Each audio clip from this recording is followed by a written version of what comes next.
আজকে আমরা প্রকাশ্যে কথা বলতে পারছি, মিছিল মিটিং করতে পারছি, নির্বাচন করছি, সকল কিছুই কিন্তু দেশ নেত্রী বেগম খালেদা জিয়ার ত্যাগের ফল। ডাক্তাররা, ঢাকার ডাক্তাররা অনেক চেষ্টা করেছে, লন্ডনের ডাক্তাররা অনেক চেষ্টা করেছে, তাকে বাঁচানো যায়নি। কারণ তাকে বহু আগেই খুব ডিজাইন করে মৃত্যুর মুখ থেকে ফেলে দেওয়া হয়েছে, বহু আগেই তাকে পয়জনিং করা হয়েছে।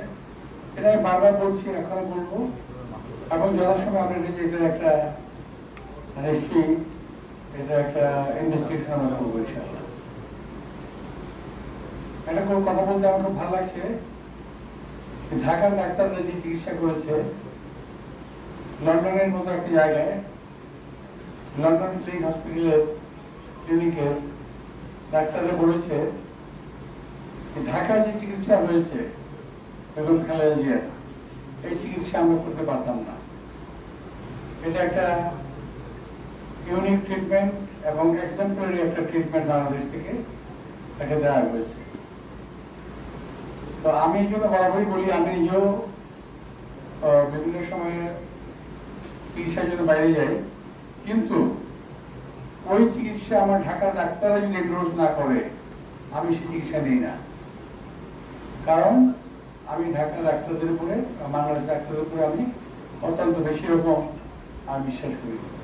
আজকে একটা কথা না বললেই নয়, নির্বাচনের এই সুযোগটা নিয়ে এই দেশের কতগুলো মানুষ, কতগুলো প্রতিটা রাজনৈতিক দল যারা এই দেশের স্বাধীনতা সার্বভৌমত্ব কখনোই পছন্দ করেনি, তার দেশটাকে আবারও একটা অজানা গন্তব্যের দিকে ঠেলে দেওয়ার চেষ্টা করছে। তারা চেষ্টা করছে যাতে এই নির্বাচন না হয়, কারণ তারা নির্বাচনের জন্য প্রস্তুত না, কারণ তাদেরকে দেশের জনগণ গ্রহণ করছে না। ওরা বুঝতে পেরেছে, জনগণের নর্মস বুঝতে পেরেছে, তাই তারা নির্বাচন যাতে বানচাল হয় তার জন্য এমন চেষ্টা নাইজেরিয়া করতেছে, খুনাখুনি করতেছে, রাহাজানি করতেছে, যাতে নির্বাচনটাকে বাতিল করা যায়। খুব সম্প্রতি একটা ঘটনা আপনারা দেখেছেন যে একটা ছেলে গুলি খেয়ে মারা গেছে।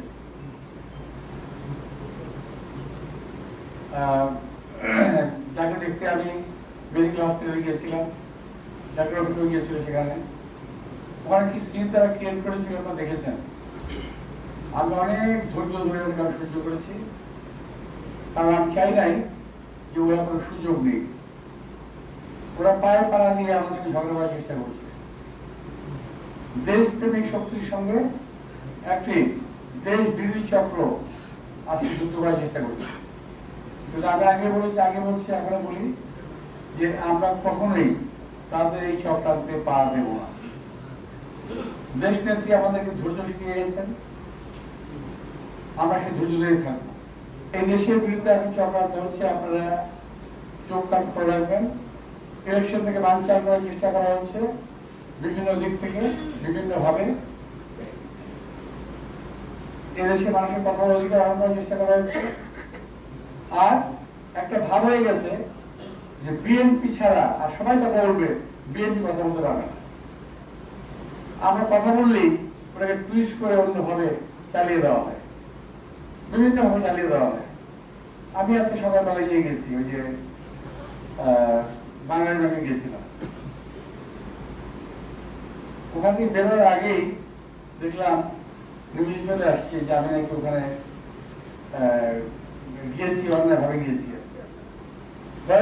আমি পারমিশন নিয়ে গেছি, আমার যে কার্ড ছিল 7টা 4টা 11টা কার্ড ছিল জুবিলিং এর জন্য। এই 11টা কার্ড নিয়ে যথাযথ নিয়ম ফলো করে আমি ওখানে গেছি, কিন্তু প্রত্যেকে দিয়ে দিল যে আমি নিয়ম কানুন ফলো করিনি। আমি অনেক গড়বড় নিয়ে গেছি। ভাই আমি তো বিএনপি একটা প্রোডাক্ট, বিএনপি আমাদের তৈরি করেছে। আমি যখন যেখানে যাই বিভিন্ন লোক তো আসবে, স্বাভাবিক। বাংলাদেশ ব্যাংকে বহু কর্মচারী আছে বিএনপি সমর্থন করে, তারা স্বাভাবিকভাবে আমার সামনে আসছে, একটু ভিড় হয়েছে, এটা নেচার।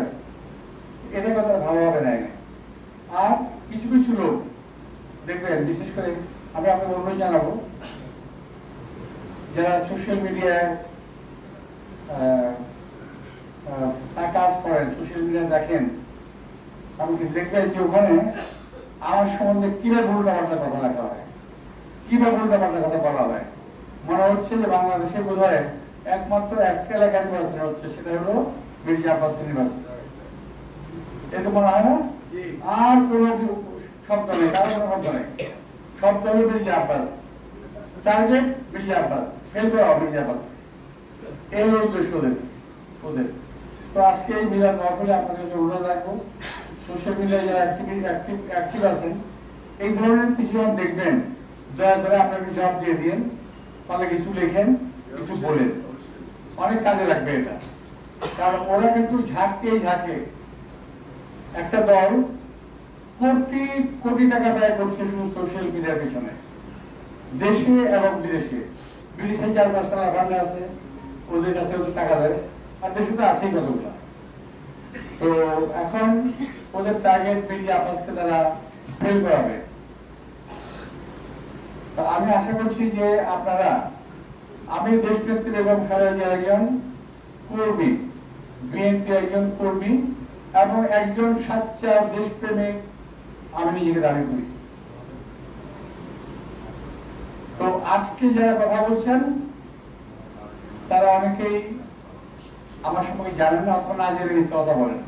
আমি কিছুক্ষণ একটা দেখে আসলাম, কিছুক্ষণ আগে বলছি কি জানেন, বলতে চাই না, একটা বাজে কথা বলছে, বলতে চাই না।